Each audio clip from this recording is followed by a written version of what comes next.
You make more than $40 million a month on people's infidelity. We're the second biggest dating service on the planet. This is not a kid's game. Peterman says he built a $1 billion business betting on infidelity. I mean, how did you come up with this idea? You know, I think I was betting on the darker side of online dating. Long before I launched Ashley Madison, there were affairs, and long after I'm gone, there'll be affairs. Today I'm going to be talking about the story of Ashley Madison and the rise and fall of its CEO, Noelle Biederman. Started by Noelle in 2002, Ashley Madison exploded in popularity, and by 2014, they had over 37 million members with $114 million in revenue. Cheating's big business. And in the age of all these free dating apps like Tinder and OkCupid, Ashley Madison was raking in the big bucks. They had a business model straight from the nightclub scene. Chicks get in for free, guys had to pay. Every message sent, every message read was money in Noelle's pocket, and Noelle's pockets were getting mighty thick. Noelle had a new Maserati courtesy of the board of directors, a $25,000 Petite Philippe watch from his wife, and he had a beach mansion in Fort Lauderdale, Florida. Noelle had it all. Almost had it all. There was one thing he hadn't enjoyed, and it was having an affair.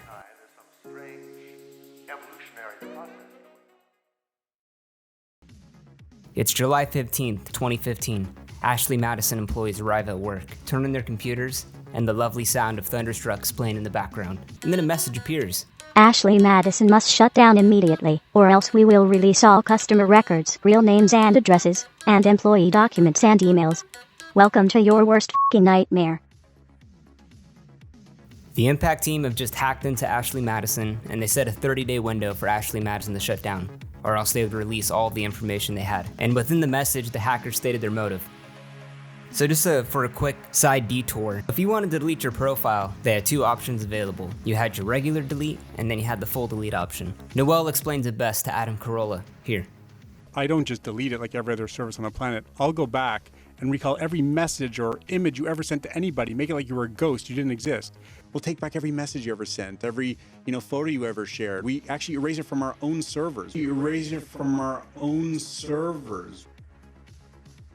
For the full delete option, that'd be available all to you for the lovely price of $19.99 to delete your own account. So the hackers found this out, and the hackers were big mad. I hope he dies in a fire. Because even if you had purchased the full delete, it wasn't a real full delete. The purchase details, the full name, the address were all still left on the servers, which of course is the information you'd want removed if you were paying for a full delete. Later that night, Noelle Biederman released a press release confirming the hack. Then the proper authorities got involved, and the clock started ticking. They either had 30 days to catch the bad guys, or the entire database of everything they built would be released.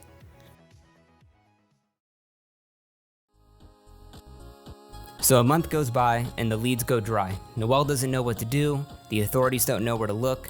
They even put up a $500,000 bounty to try to catch these guys, and then a message appears. Time's up! The Impact team had just published the database. Credit card transactions, member logins, street addresses, profile description, kinks, all exposed for all 37 million users. Noelle was embarrassed. He let down his own customers. And the media, they found out early and they latched on.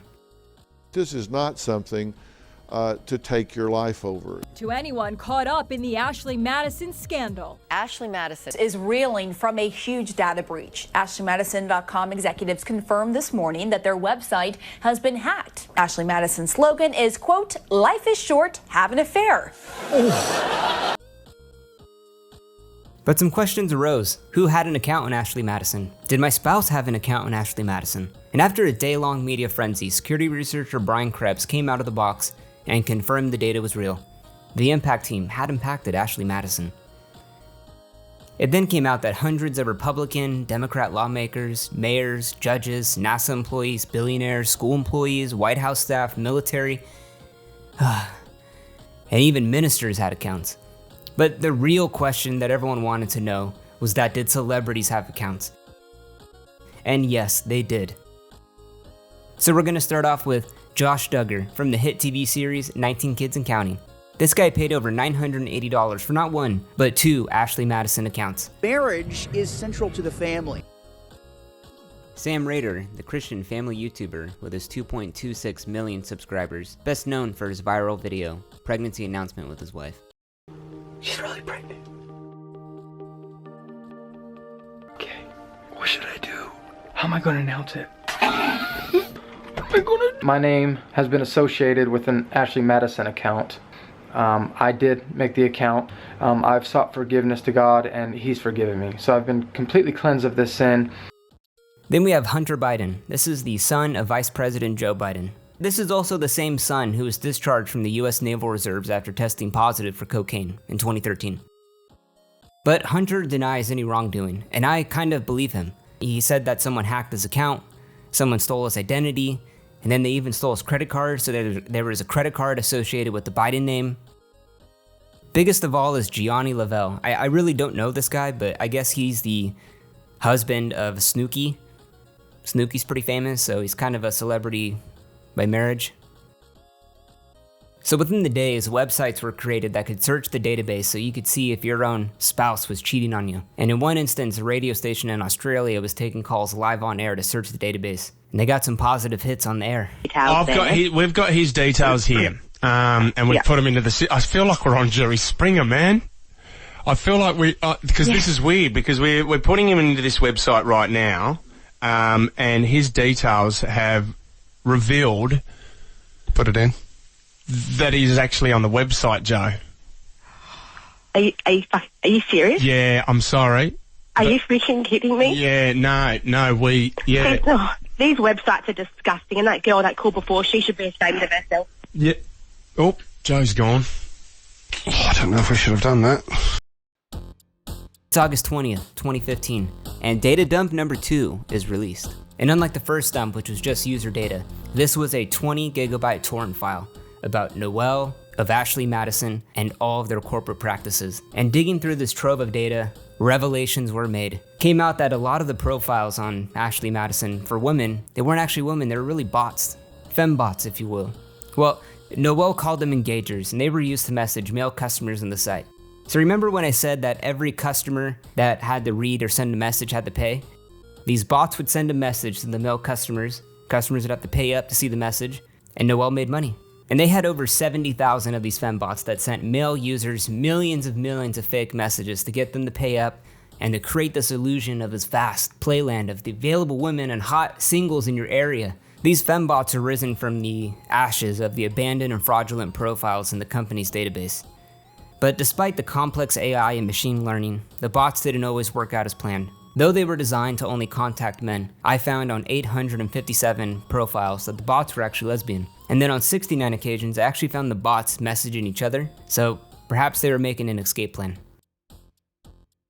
Ashley Madison couldn't just rest on its laurels. It always had to be innovating, coming up with new sites that would hit new trends. And in 2013, it was uncovered that Ashley Madison had this top secret project with Kevin Smith of Jay and Silent Bob and Eric Stone Street from Modern Family as the frontman.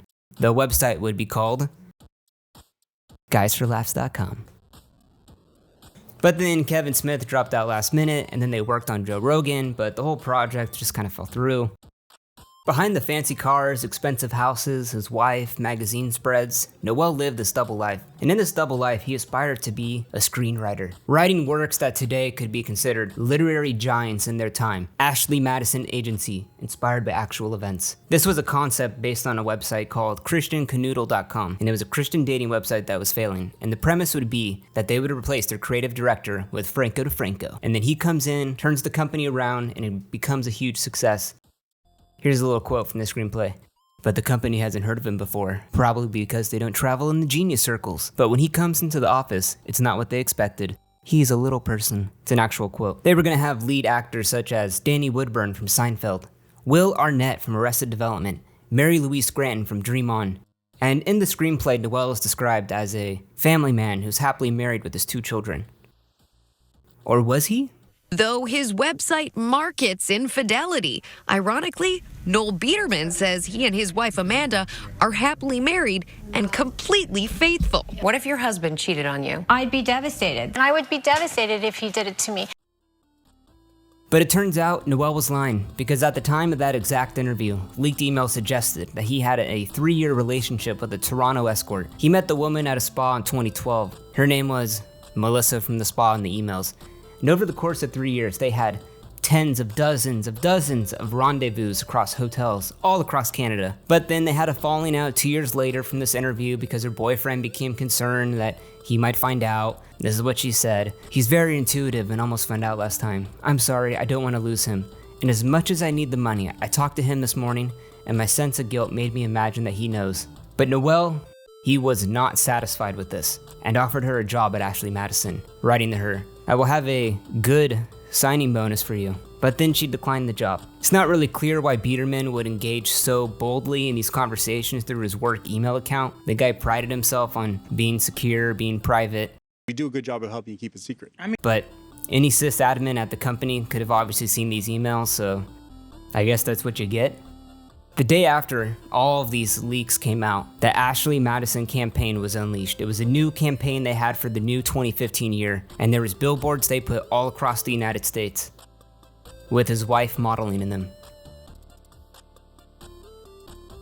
Noel's reputation was pretty much obliterated at this point, and between his wife and his family and his colleagues and investors, his whole life was just put on a pedestal. So at this point, he was facing multiple lawsuits that were in the hundreds of millions of dollars. And just 1 week after the attacks, Noel had to leave his own company he started. More fallout today following the Ashley Madison computer hack. Noel Biederman, the CEO of the cheating website's parent company, is stepping down. Avid Life Media released a statement saying the split was mutual and that his resignation is effective immediately until a new CEO. And ever since then, he's just faded into obscurity. He's been seen recently with the new LinkedIn profile, and I think he's working at some tech firm, but not really a lot of information there. The reason why these hacks were so damaging for Noel was that even though he ran a site for people to cheat on, he prided himself for years as the guy that, "I just made this website for people who want to cheat. I'm not a cheater. I'm not disgusting and dirty like that. I have a happy marriage over here." And he said that on dozens of interviews. So priding himself in that, the whole thing's revealed out to be a lie. The fact they had fembots on the site, so the guys were actually just suckers. The whole thing caused multiple lawsuits that they're still paying out to this day. I mean, I think the last lawsuit was for $17 million. So Ashley Madison, ever since this hack, has been trying to repair their image. And I guess today they're doing pretty successful. They say they have 60 million users on their site. No one can confirm that, but they're still around to this day. They never wanted money. They never wanted fame. They just wanted to destroy Ashley Madison and Noel Biederman. They destroyed one, but the other one's still thriving. And to this day, the hackers have never been caught.